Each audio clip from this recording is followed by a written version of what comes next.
que tu as été surprise par l'immensité Je pensais pas que c'était aussi grand.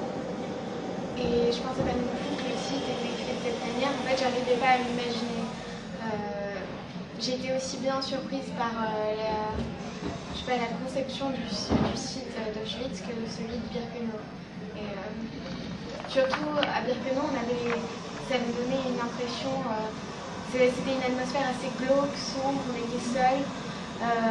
La nuit commençait à tomber. Il y avait un peu de vent, puis on entendait des chiens aboyer.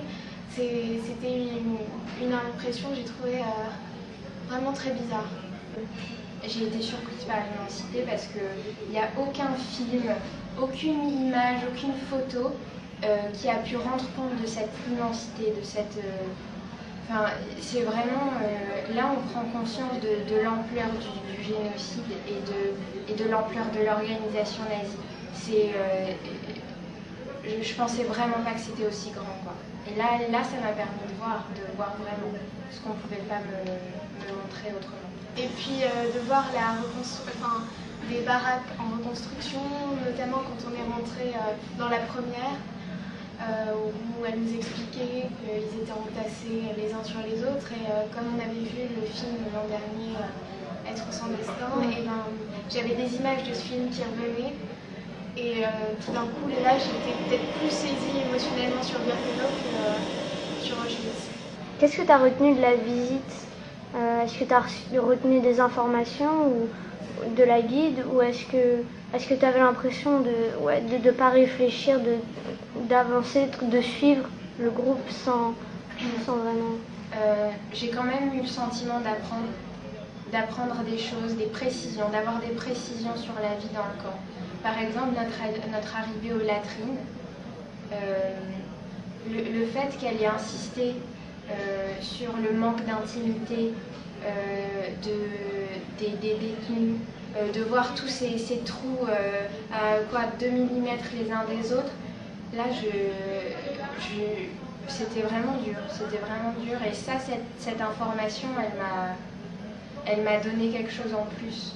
Et aussi pendant la visite du camp, surtout devant les places où il y avait des photos, et on pouvait voir la place d'appel, devant les camps, devant les crématoires. Là c'était très... j'avais quelque chose en plus, quoi. Je voyais des choses en plus que j'avais pas vues avant. Est-ce que quand on a avancé, quand on a suivi les rails, tu te souviens, on est allé à l'endroit où il y avait la sélection. Ouais. Est-ce que tu as pensé à ce que M. Feldman nous avait dit? Ouais. J'ai pensé à ce que M. Feldman nous avait dit.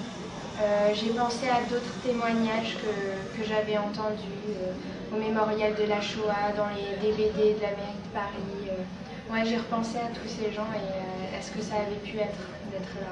Moi, j'ai visité le camp un peu de façon particulière parce que j'étais vraiment attachée à faire des photos.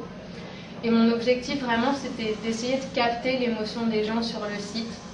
Donc j'ai essayé de me faire oublier un maximum pour pouvoir être en même temps avec les gens et n'avoir aucune influence sur leur réaction. Donc ça a été rendu possible par le matériel que j'avais avec le téléobjectif. Je pouvais être derrière la guide et après avoir le groupe devant moi. Donc voilà, moi j'étais en même temps j'avais du recul parce que j'étais concentrée, je voulais faire des belles images et tout, et je voulais capter les sentiments.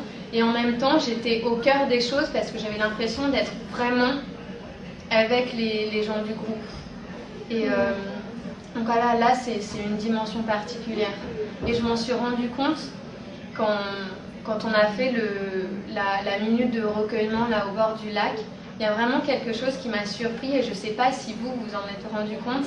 C'est le mouvement spontané à la fin qu'il y a eu vers le lac.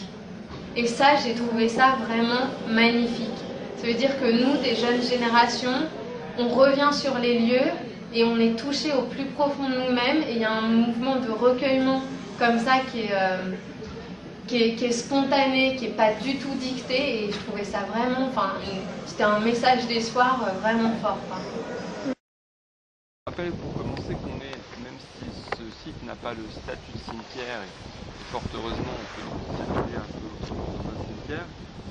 on y réfléchit bien, le plus grand cimetière de l'humanité, entre 900 000 et 1 million de personnes qui sont mortes et ils seront pour la plupart restés, comme on le disait, disséminés ici. J'ai encore en tête le témoignage que j'entendais encore il y a quelques jours d'un ancien déporté qui disait que lorsqu'il revient ici, il va vers cet étang, il pioche un peu d'eau et il repart en se disant qu'il repart avec, même si c'est purement symbolique, une partie de ce qui a pu être une partie de sa famille qui a disparu et donc on ne peut pas trouver ici ou un peu plus loin ou encore plus loin que les cendres ont été dispersées, puisque comme on l'a dit, il y avait plusieurs endroits où la dispersion était possible. Et sans vouloir trop dramatiser notre déplacement, je voudrais quand même rappeler qu'une des raisons, parmi les nombreuses raisons qui font qu'on est ici, qui font que j'ai organisé ce déplacement et que vous avez accepté de le suivre et de m'accompagner, c'est que on vient également sur les traces. Alors pour les uns, c'est certains membres de la famille, d'autres sur les traces de gens dont vous entendez parler, pour les autres, c'est simplement un travail qu'ils avaient envie d'accomplir. Mais on intervient ici aussi au nom de tous ceux qui à Paris ne sont pas venus et qui n'ont pas pu se déplacer sur Auschwitz-Birkenau. Et je vous signale qu'au départ, la notion de memoria, en latin, tombeau, c'est memoria, d'accord? Donc se remémorer quelqu'un, se souvenir au départ, d'abord c'est une notion qui vient du souvenir nécessaire qu'on doit aux morts. Et qu'on soit croyant ou pas croyant, ici les choses importent peu. On peut tout à fait accepter de consacrer quelques petits instants de sa trajectoire en se disant voilà, on est ici à un endroit où des gens sont morts en grande quantité, en très grande quantité, et ça paraît tellement incommensurable qu'un million, on ne voit pas trop ce que ça veut dire.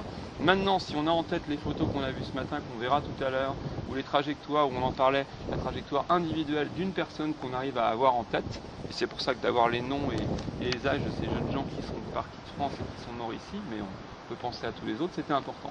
Donc ce que je vous demande, c'est quelques instants encore, je vous rappelle les noms de ces jeunes gens qui sont morts ici, plus jeunes, 15 ans et demi, et je vous demanderai, si ça vous dérange pas et si vous l'acceptez, quelques instants de recueillement en leur souvenir à eux, mais aussi au nom de tous les autres qui ne sont pas revenus de ce camp.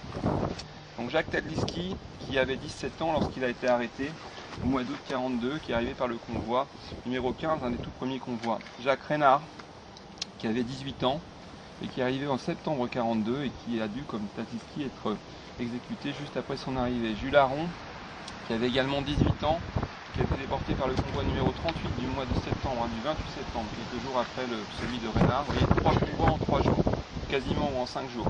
Varsano, Charles Varsano, qui avait 19 ans, qui était né en Grèce, Czernowitz pour le précédent, qui avait 19 ans et qui a été déporté en novembre 1942. Jean Crel, qui a été déporté au mois de septembre 1943 par le convoi 59.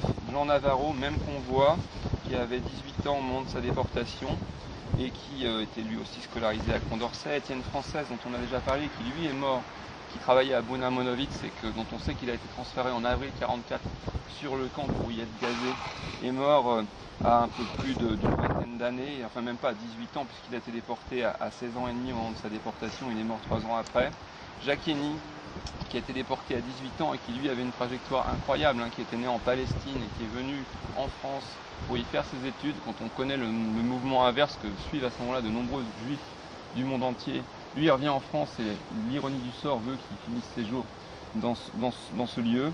Et pour terminer, bien sûr, on sait bien que la liste n'est certainement pas close, on va peut-être pouvoir encore dans les années qui viennent trouver d'autres anciens élèves qui ont suivi cette trajectoire. Claude Goldstein, qui avait, c'était le plus jeune du groupe, qui avait 15 ans et demi au moment où il est arrêté, et à peine plus, puisqu'il est déporté par le convoi du 27 mars 44, et il a dû être exécuté dans les heures ou dans les jours qui suivaient. Donc quel impact ont eu sur toi les instants près de l'étang quand M. Band a lu le nom des élèves qui étaient morts là-bas? Alors comme dans toute commémoration, je pense que c'est vraiment ambigu ce sentiment parce que tu es là, tu te recueilles et d'un côté, ces gens, tu ne les connais pas et tout. Mais là, le fait d'être sur les lieux, une certaine solidarité, on ne peut pas s'empêcher de dire ça aurait pu être moi. Dire ils étaient dans le lycée, ils avaient notre âge et voilà, là tu te rends vraiment compte.